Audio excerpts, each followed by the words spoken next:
যাও যাও যাও, ঠিক আছে যাও যাও, খুলে দাও, তোমার চলে hair cut যাচ্ছি। করতে হবে, না তোমার hair cut না হবে না। শুধু 49 এর হেয়ার কাটই করবে তুমি, আর কিছু করবে না? না, শুধু 49 এ হেয়ার কাটই করবো। এখন তো আমাদের এখানে বিভিন্ন অফার চলছে, 100 টাকায় ফেসিয়াল আছে, আর 49 এ ডিটান আছে, কিছু একটা করে নিতে পারতে। না গো, কিছুই করবো না।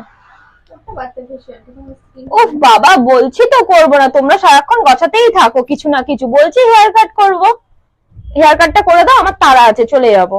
আরে ফেসিয়াল করলে তোমার স্কিনটা তো না glow আমি হতো। করবো না, বলছি তো। তোমরা সারাক্ষণ কিছু না কিছু গোছিয়ে এক গাদা বিল করতে থাকো। আরে মাত্র 100 টাকাই তো। না 100 টাকা আমি দিতে পারবো না এখন, আমি শুধু হেয়ার কাট করেই বাড়ি যাবো। আরে শুধু 100 টাকাই তো। বলছি তো না। অফার দিয়েছি বলে তোমরা শুধু 49 এর চুল কাটতেই আসছো। যাও যাও যাও, ঠিক আছে যাও যাও, খুলে দাও, তোমার চলে hair cut যাচ্ছি। করতে হবে, না তোমার hair cut না হবে না। না, এগুলো খোলো। না, হবে না না। না, এগুলো খোলো, তোমার ক্লিপ গুলো খোলো। ক্লিপগুলো